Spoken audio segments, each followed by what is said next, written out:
வானொலியில் நீங்கள் கேட்டு மகிழ்ந்த தென்கட்சி கோ. சுவாமிநாதன் அவர்களின் இன்று ஒரு தகவல் கதை தொகுப்பினை கேட்கலாம். ஒரு காடு, அங்கே புத்தர் அவர் பாட்டுக்கு நடந்து போய்கிட்டே இருக்கிறார். அவருக்கு பின்னாடி ஒரு குரங்கு, அதுவும் தொடர்ந்து வந்துக்கிட்டே இருக்குது. புத்தர் திரும்பி பார்த்தார். குரங்கு அப்படியே குதித்து உயர எழும்பி ஒரு கிளையில் போய் உக்காந்துது. ஏன் இப்படி பண்ணுறேன்னு கேட்டார் புத்தர். என்னை சாதாரணமாக நினைக்க வேணாம், நான் மகாமந்தி, என்னால் எல்லாம் முடியும், முடியாதுங்கிற வார்த்தையே என்னுடைய அகராதியில் கிடையாது, என்ன வேணும்னாலும் செய்வேன் அப்படின்னுது. அப்படின்னா ஒரு பந்தயம் வச்சுக்கலாமான்னாரு இவர். ஓ வச்சுக்கலாமேன்னுது.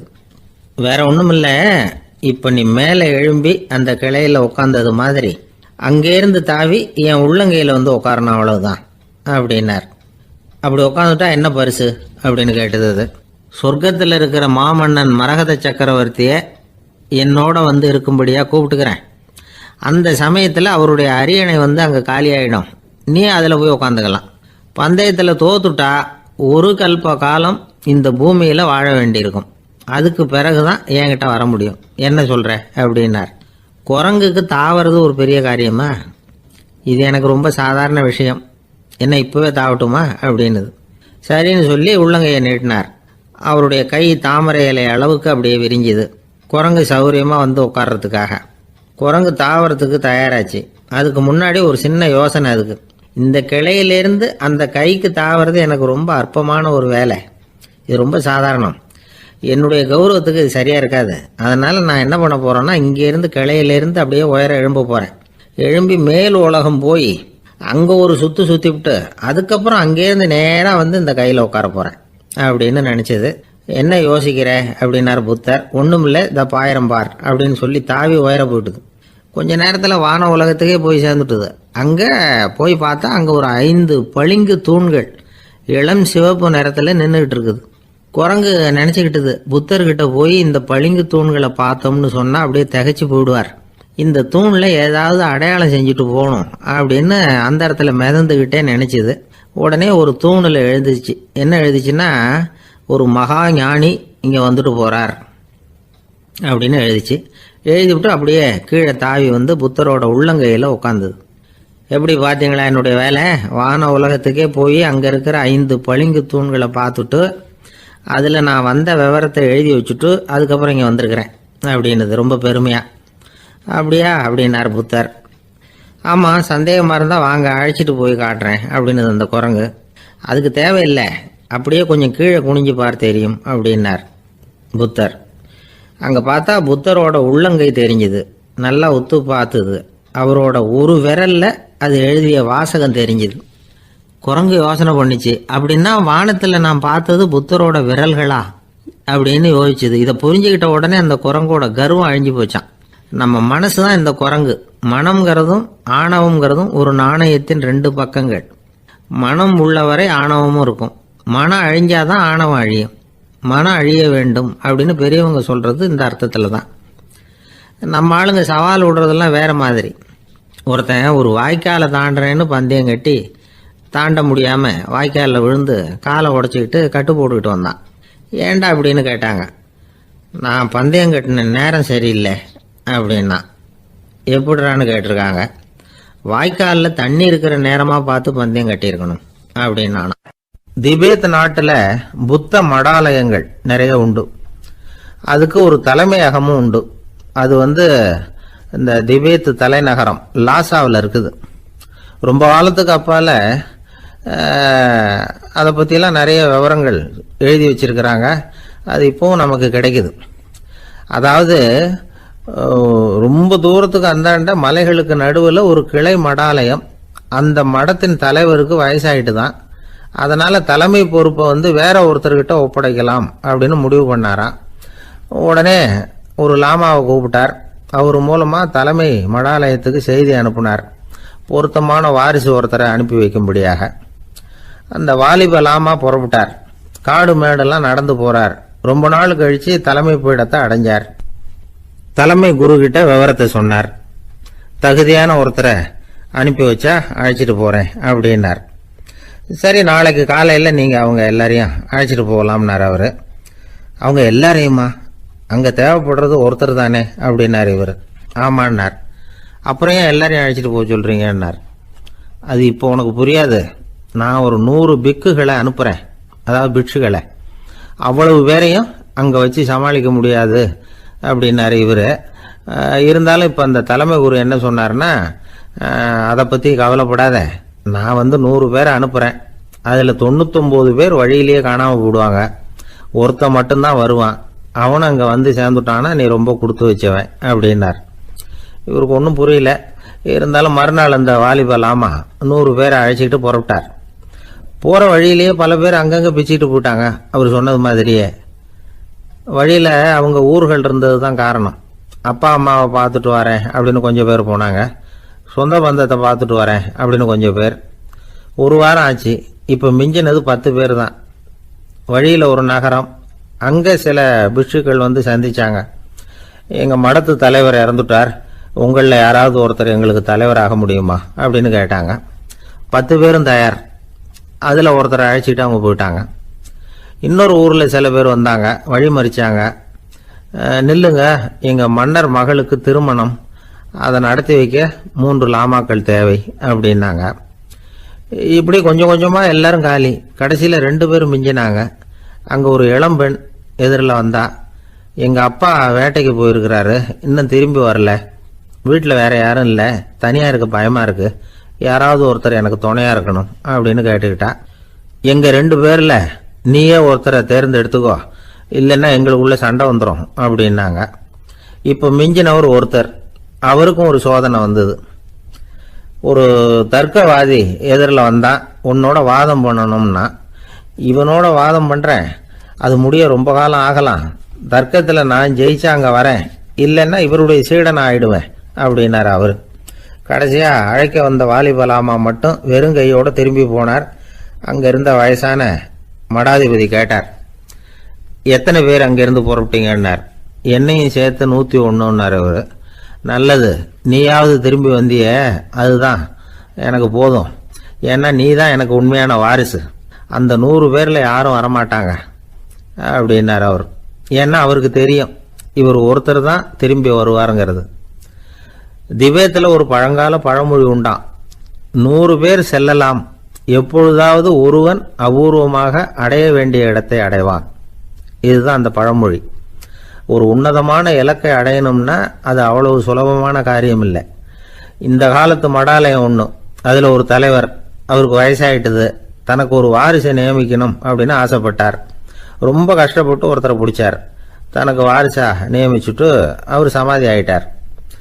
புதுசாக பொறுப்பேற்றுக்கிட்டவர் அப்படியே உட்காந்துருந்தார். அவரை தேடிட்டு பத்திரிகை நிருபர்கள்லாம் வந்தாங்க, கேட்டாங்க. அவர் உங்கள் பொறுப்பில் அவர் பெரியவர் விட்டுட்டு போன இது எவ்வளவு சுமாராக தேரும், எவ்வளவு விட்டுட்டு போனார் அப்படின்னு கேட்டிருக்கிறாங்க. அது என்ன ஒரு 50 லட்சம் இருக்கும் அப்படின்னாராம். அவ்வளவும் பணமா அப்படின்னு கேட்டிருக்காங்க. இல்லைங்க, கடன் அப்படின்னாராம் இவர். ஒரு ஊரில் ஒரு ஞானி இருக்கிறார், ரொம்ப பெரிய ஞானி, ரொம்ப வயசாயிட்டுது. கடைசி காலத்தில் அவர்கிட்ட சில பேர் வந்தாங்க, உங்கள் குரு யார் அப்படின்னு கேட்டாங்க. அவர் நிமிர்ந்து பார்த்தார்.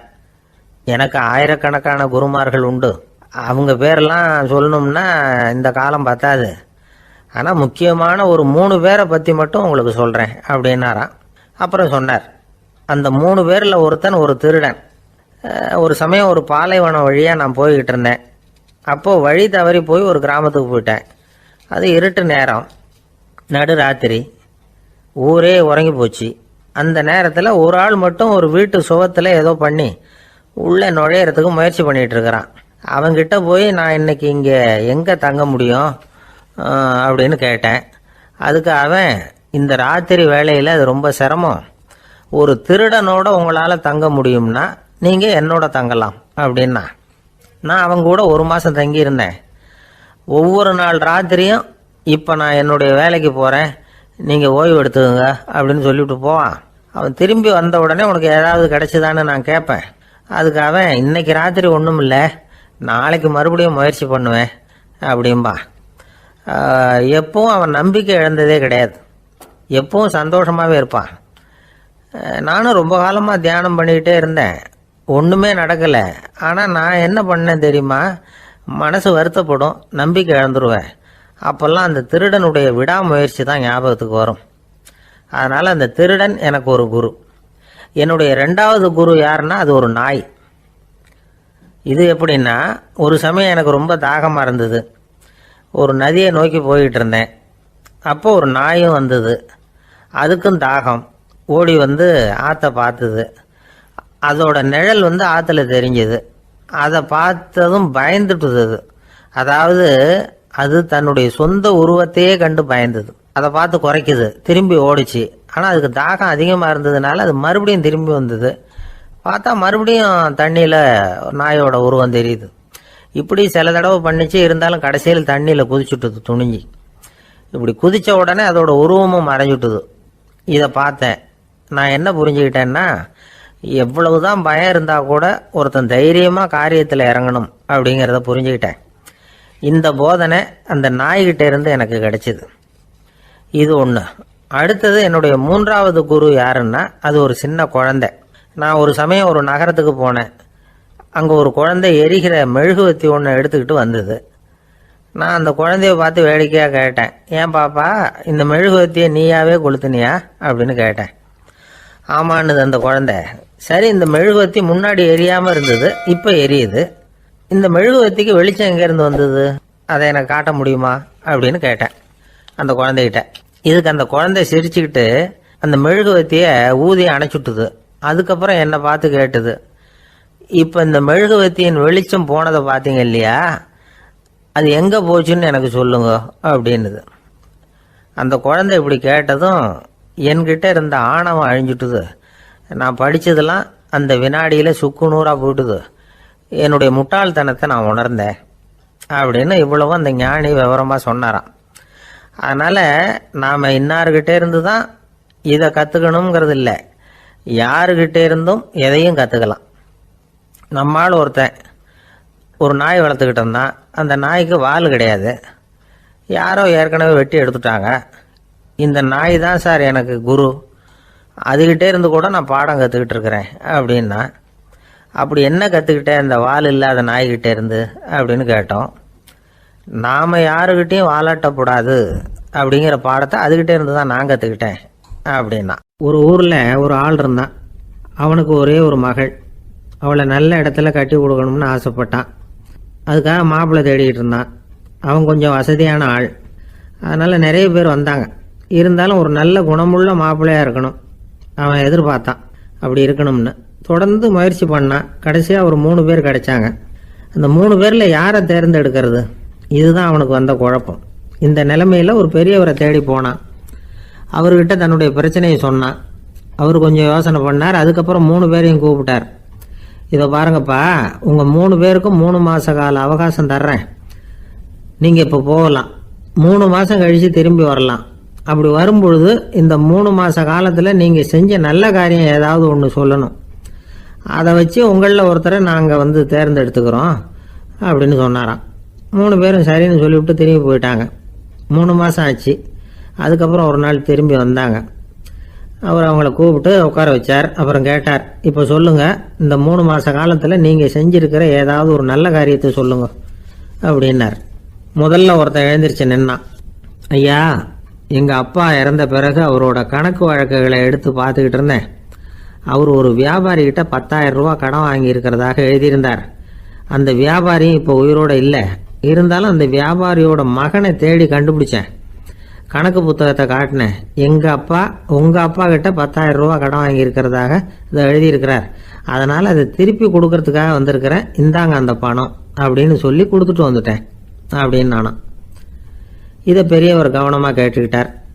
அதுக்கப்புறம் 2வது இளைஞன் எழுந்திரிச்சான். ஐயா, நான் போன மாதம் ஒரு நாள் ராத்திரி வேளையில் ஒரு காட்டுப்பாதை வழியாக எங்கள் ஊருக்கு போய்கிட்டு இருந்தேன். அந்த சமயத்தில் அந்த வழியாக வந்துக்கிட்டு இருந்த ஒரு வழிப்போக்கர்கிட்ட 4-5 திருடர்கள் வம்பு வளர்த்து அவர்கிட்ட இருந்த பொருளை எல்லாம் கொள்ளையடிச்சிக்கிட்டு இருந்தாங்க. நான் உடனே ஒரு குச்சியை எடுத்துகிட்டு ஓடினேன். அந்த திருடர்களை அடித்து விரட்டினேன். பொருளை எல்லாம் மீட்டு அந்த வழிப்போக்கர்கிட்ட ஒப்படைச்சேன். அவரை பத்திரமா அழைச்சிட்டு போய் அவர் வீட்டில் விட்டுட்டு வந்தேன் அப்படின்னு நானும். இதையும் பெரியவர் கவனமாக கேட்டுக்கிட்டார். அடுத்தபடியாக 3வது இளைஞன் எழுந்திரிச்சான். ஐயா, போன மாதம் ஒரு நாள் நான் ஒரு மலைப்பாதை வழியாக போய்கிட்டு இருந்தேன். மலைப்பாதை விளிம்பில் ஒரு மதகு கட்டை, அது மேலே ஒரு ஆள் படுத்து தூங்கிட்டு இருந்தான். அந்த பக்கம் தவறி உருண்டு விழுந்திருந்தான்னா அதில் பாதாளம். அது மலையடி வாரத்தில் போய் தான் விழணும், அவ்வளவு பள்ளம். அது தெரியாமல் அவன் பாட்டுக்கு தூங்கிட்டு இருந்தான். நான் உடனே அவன்கிட்ட ஓடி போய் குனிஞ்சு அவன் முகத்தை பார்த்தேன். அப்போ தான் புரிஞ்சுது, அவன் ஏற்கனவே எனக்கு தெரியும், அவனை எனக்கு நிறைய கெடுதல் பண்ணியிருக்கிறான், இடைஞ்சல் கொடுத்தவன். இருந்தாலும் ஐயோ பாவம்னு நினச்சி அவனை எழுப்பி பாதுகாப்பாக வேற ஒரு இடத்துல படுக்க வச்சுட்டு வந்தேன் அப்படின்னு நானா. பெரியவர் இதையும் கேட்டுக்கிட்டார். அதுக்கப்புறம் அவங்க 3 பேரையும் பார்த்து நீங்கள் போகலாம், நாங்கள் யோசித்து முடிவு பண்ணி உங்களுக்கு சொல்லி அனுப்புகிறோம் அப்படின்னாராம். அந்த இளைஞர்கள் புறப்பட்டு போயிட்டாங்க. அதுக்கப்புறம் அந்த பெண்ணோட அப்பாவை பார்த்து சொன்னார், இந்த 3 பேருமே நல்ல பிள்ளைங்க தான், அதில் ஒன்றும் சந்தேகம் இல்லை. இருந்தாலும் இந்த 3 பேர் செஞ்ச செயல்களையும் ஒப்பிட்டு பார்க்க வேண்டியிருக்கு. முதல் இளைஞன் நேர்மைக்கு எடுத்துக்காட்டாக விளங்குறான். இந்த காலத்தில் இது மாதிரி இளைஞர்களை பார்க்கறது ரொம்ப கஷ்டம்தான். இருந்தாலும் அவன் கடமையை தான் செஞ்சான். 2வது இளைஞன் நல்ல வீரன், தைரியசாலி. ஒரு வீரன் எதை செய்யணுமோ அதைத்தான் இவன் செஞ்சான். இவன் ஒரு லட்சிய மனிதன். 3வது இளைஞன் தன்னுடைய பகைவனுக்கே உதவி செஞ்சிருக்கான். அவன் உயிரை காப்பாற்றியிருக்கிறான். பகைவனுக்கு அருள்வதுங்கிறது ஒரு சாதாரண மனுஷனால் செய்யக்கூடிய காரியம் இல்லை. பகையை மறக்கிறதும் பகைவனுக்கு அருள்வதும் தெய்வீக பண்புகள். அதனால் இவனையே உன்னுடைய மகளுக்கு ஏற்ற மாப்பிள்ளையா தேர்ந்தெடுக்கலாம் அப்படின்னு சொன்னாங்களாம். ஒரு நல்ல நாளில் அவங்களுக்கு திருமணம் நல்ல விதமாக நடந்து முடிஞ்சுதான். இது சுவாமி சின்மயானந்தர் சொல்லியிருக்கிற ஒரு கதை. இதிலேருந்து நாம் புரிந்து கொள்ள வேண்டிய ஒரு கருத்து, நமக்கு கெடுதல் பண்ணவங்களுக்கும் நாம் நல்லது செய்யணும். ஆனால் நடைமுறையில் அப்படி நம்மளால் செய்ய முடியறதில்ல. அதுதான் சிக்கல். நம்மால் ஒருத்தங்கிட்ட கேட்டேன், ஏண்டா உன்னுடைய பகைவன் ஒருத்தன் அது மாதிரி ஒரு மலைப்பாதை மதகு கட்டையில் படுத்திருந்தா உடனே நீ என்ன நினைப்ப அப்படின்னு கேட்டோம். இது ஒரு அருமையான சந்தர்ப்பம்னு நினைப்பேன் அப்படின்னா. எதுக்குன்னு கேட்டோம். அவனை அந்த பக்கமாக உருட்டி கீழே தள்ளுறதுக்கு அப்படின்னா. ஒருத்தர் ரொம்ப கவலையோடு உட்காந்துருந்தார். எதை பற்றி சார் கவலைப்படுறீங்கன்னு கேட்டோம். எதிர்காலத்தை பற்றி கவலைப்படுறேன்னார். ஏன்னு கேட்டோம். என்ன பண்ணுறதுன்னே தெரியல சார், எதிர்காலம் ஒரே இருட்டாக இருக்குது, பாதையே புரியலன்னார். இன்னைக்கு நம்ம இளைஞர்கள் பல பேருக்கு எதிர்காலம் இருட்டாக தான் தெரியுது. அவங்கெல்லாம் இந்த கதையை கொஞ்சம் கேட்கணும். ஒரு மலை அடிவாரத்தில் ஒரு சின்ன கிராமம். அந்த மலை ரொம்ப உயரமானது. அடர்த்தியாக செடி கொடிகள் மரங்கள் அதில் மண்டி கிடக்குது. பகல் வேளையில் இருட்டாக தான் இருக்கும், அவ்வளவு அடர்த்தி. அந்த மலை உச்சியில் ஒரு கோவில். நாள் ராத்திரியே புறப்பட்டாதான் காலையில் அந்த கோயிலுக்கு போய் சேர முடியும். கிராமத்து இளைஞன் ஒருத்தன் அந்த மலை உச்சிக்கு போக வேண்டியிருந்தது. கையில் ஒரு விளக்கை எடுத்துக்கிட்டு நாள் ராத்திரியே புறப்பட்டான். புறப்பட்டு போனவன் கிராமத்து எல்லையிலேயே நின்றுட்டான். ஏன் தெரியுமா? அவன் கையில் இருந்த விளக்கோட வெளிச்சம் 10 அடி தூரத்துக்கு தான் தெரியுது. அது வரைக்கும் தான் பாதை தெளிவாக இருக்குது. அதுக்கு அப்பால எல்லாம் ஒரே இருட்டாக இருக்குது, பாதை புரியல. இவன் யோசனை பண்ணி பார்த்தான். மனசுக்குள்ள ஒரு சந்தேகம். 10 அடி தூரம் தானே வெளிச்சம் தெரியுது, அப்படின்னா நாம் 10 அடி தூரம் தானே போக முடியும். அதுக்கும் அந்தாண்ட ஒரே இருட்டாக இருக்குதே, அதில் எப்படி நாம் நடந்து போகிறது? நாம் ரொம்ப தூரம் நடந்து போய் ஆகணுமே. அப்படிப்பட்ட நினப்பெல்லாம் அவனுக்கு வந்துட்டுது. இதுதான் அவன் மனசில் ஏற்பட்ட தயக்கம். இப்படி யோசிச்சுக்கிட்டே அந்த இளம் ஆசாமி புறப்பட்ட இடத்துலயே நின்றுகிட்டு இருக்கிறான். அந்த சமயத்தில் ஒரு வயசான பெரியவர் அந்த பக்கமாக வந்தார். அவர் கையில் இதை விட சின்னதாக ஒரு விளக்கு வச்சிருந்தார். அது எப்படின்னா அது ஒரு 5 அடி தூரத்துக்கு தான் வெளிச்சம் காட்டுது. அவ்வளவு சின்ன விளக்கு. அவரும் மலை உச்சிக்கு போகிறதுக்காக தான் வந்துகிட்டு இருக்கிறார். அவரை பார்த்து இவன் கேட்டான், என்ன பெரியவரே, இவ்வளவு சின்ன விளக்க வச்சுக்கிட்டு அவ்வளவு தூரத்துக்கு எப்படி மலையேற போறீங்க அப்படின்னு கேட்டான். நீ ஏன் இப்படி தயங்கிட்டே நிற்கிறேன்னு கேட்டார் பெரியவர். என்கிட்ட இருக்கிற விளக்கு 10 அடி தூரத்துக்கு தான் பாதையை காட்டுதுன்னா.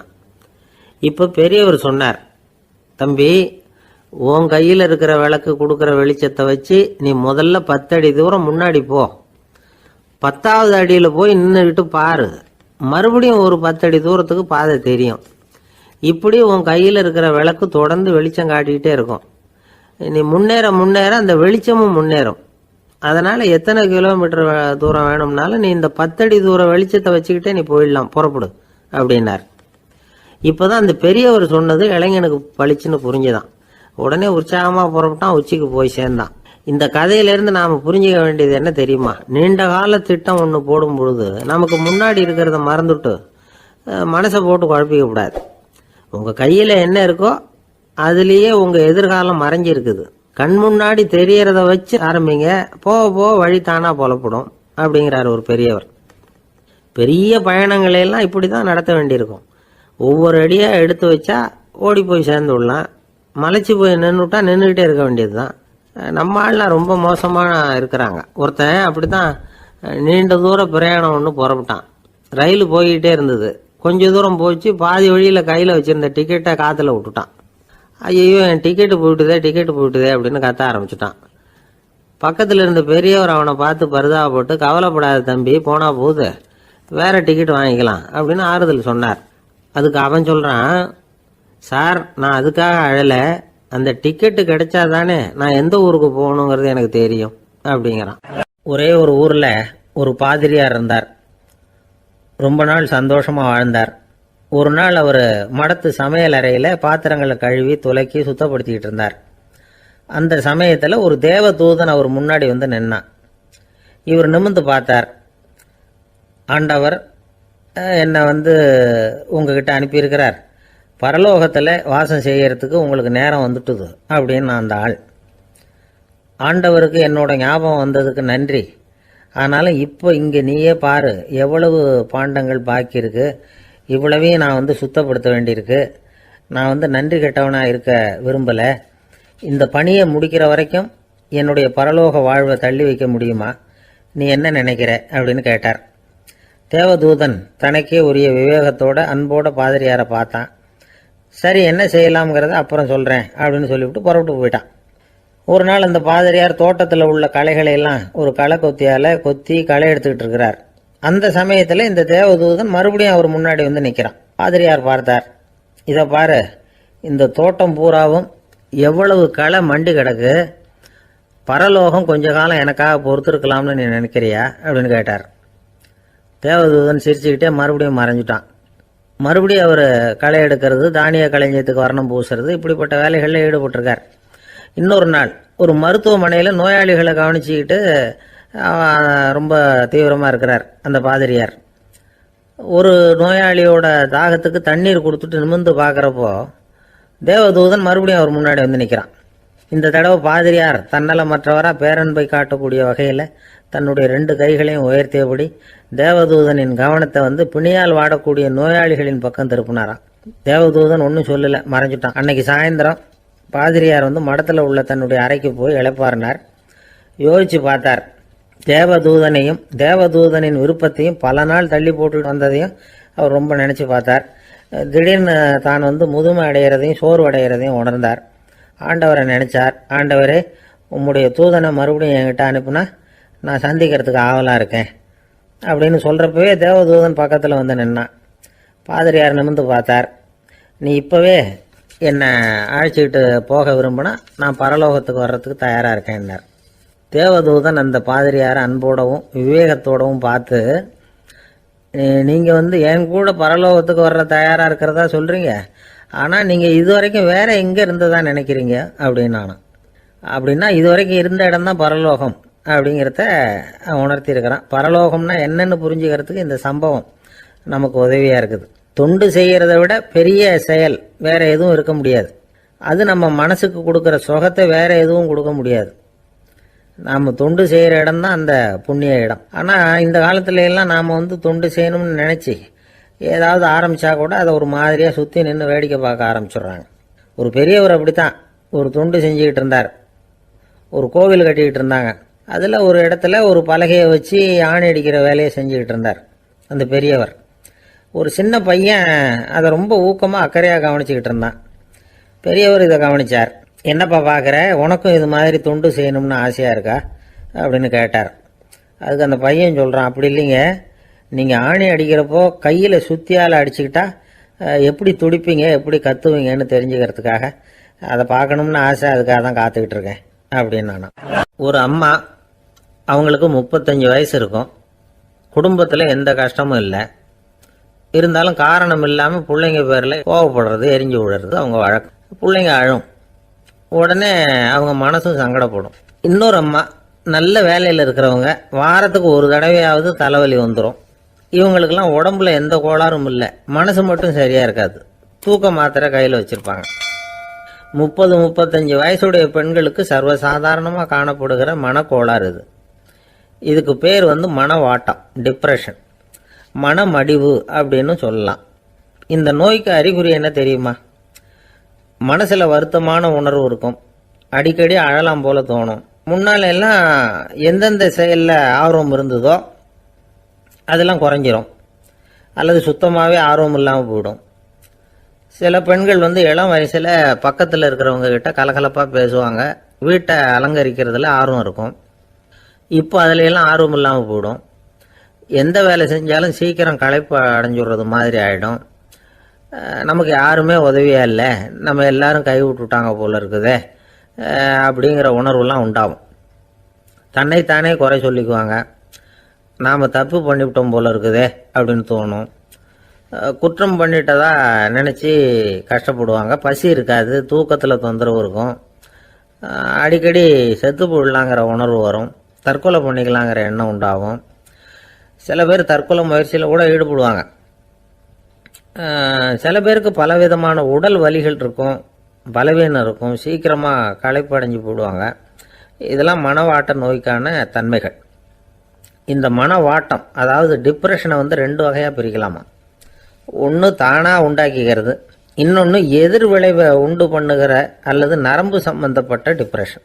தானாக உண்டாக்கிக்கிற மனவாட்ட நோய் இருக்கு பாருங்க, அதுக்கு ஏதாவது சூழ்நிலை காரணமாக இருக்கலாம் அல்லது இல்லாமலும் போகலாம்.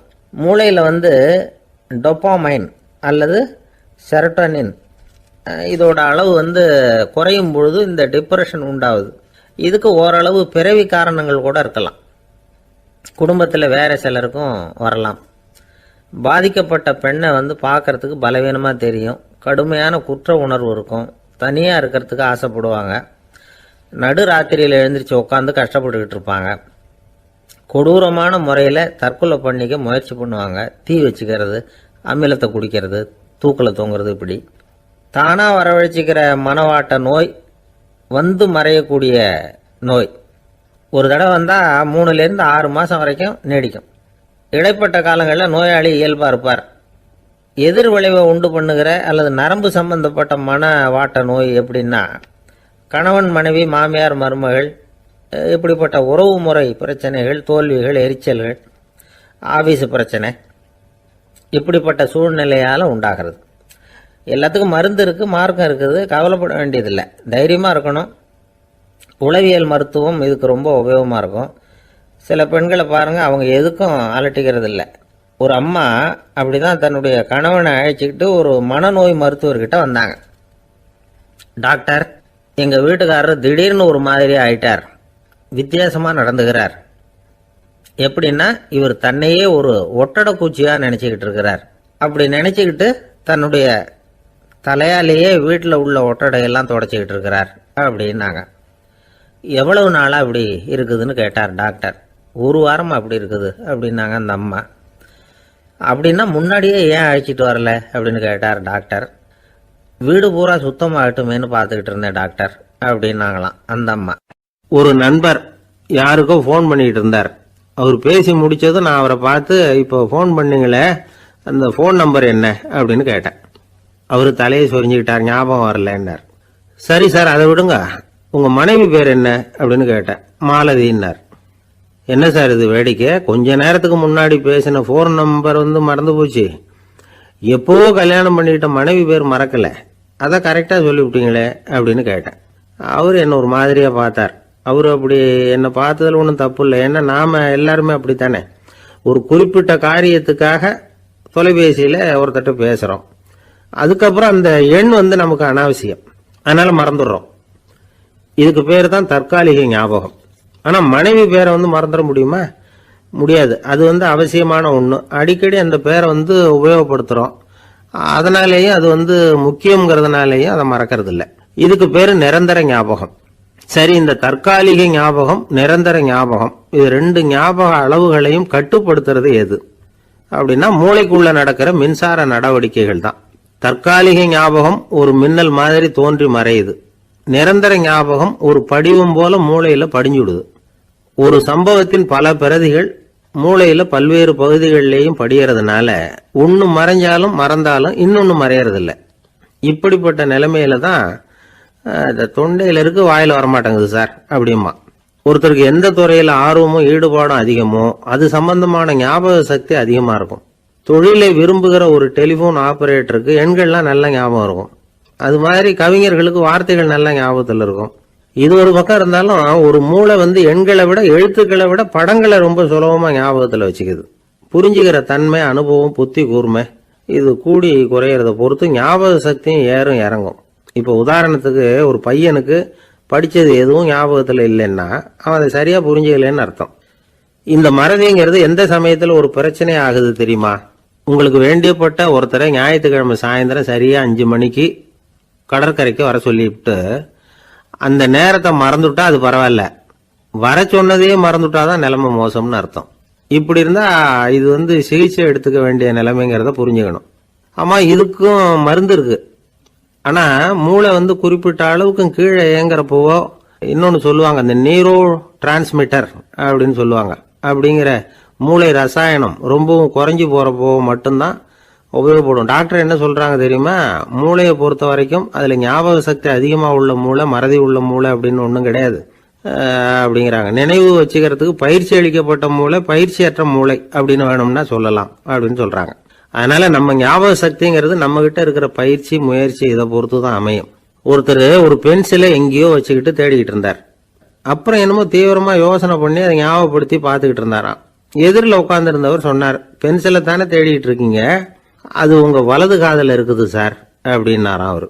இதுக்கு அவரு சொல்லியிருக்காரு, பென்சிலை வலது காதுல தான் வச்சிருக்கேங்கிறது எனக்கு நல்லா ஞாபகம் இருக்கு, ஆனா எது வலது காதுங்கிறது தான் மறந்து போச்சு.